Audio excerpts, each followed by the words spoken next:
Here's what's next on Project C10. We're getting things set up for blasting. Got the bed out there, got a little platform ready for all the small parts. We're going to begin here shortly. This is kind of what it looks like when you disassemble every nut and bolt of a car. Alright, we got a little bit of rust issues. The worst part of the cab is actually on where you put your feet when you're driving. Obviously see-through holes. We're going to have to put a patch panel in here. The other issue that we're seeing, and we're going to know more once it's blasted, the rocker panels. It's had some work done on the rocker panels on both sides. Not sure what we're going to see. Sometimes I've seen people put literally a new rocker over top of the old one, which isn't the proper way to do it. Whatever it takes, we're going to get it back to the way it was from the factory and get it so we don't have any issues down the road. I'm here with Chad from Cincinnati Blasting. He is going to be basically stripping down the entire truck for us inside and out.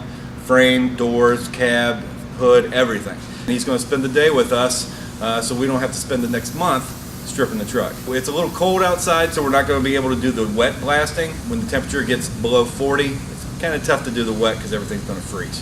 So we're going to do dry, and we'll keep our fingers crossed. Hopefully everything works well. Thanks a lot, man. I appreciate it. Thanks for having us. We had a little patch panel that was done on the rear of the fender, and we're not sure what this yellowish stuff is, but it's like feels like concrete, so it wouldn't blast out. So we're going to end up getting a patch panel for the fender, the rear of it, but the rest of it looks very savable. Keep the repair small as possible to where we keep the most original body lines left in the truck. We're going to do a little bit more cutting out here just because we've got some rust showing on the inner brace here, so I'm going to get it up a little bit higher. Looks like there's some clean metal up a little bit higher, so we can get it up to the clean metal, clean all this up, treat it, so that way you won't have to worry about rust coming back out on the bottom half of this fender.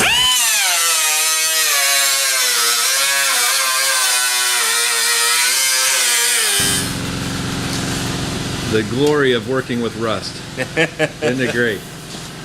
Nobody in California or Arizona knows this stuff. That's right. Okay, you can see our fender here that we have patched, and there's no issues with that at all. It looks good.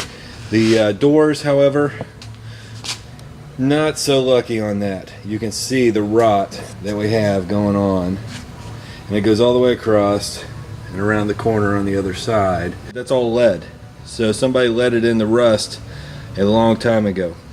So by the time you get all that out, we bought a patch panel to do here to actually cut the bottom of the door. But again, we're getting to the point now and we're seeing rust on the inside, and it's going up a lot further than we want it to. So we're going to cut our losses and we're going to replace the doors. Now if somebody out there has a old truck that they don't care about, they could just screw on the cap right here on the bottom, and they just got a beater truck. These doors will work great for you, but not for a show truck. So we're going to move on. Okay, time to recap on Project C10.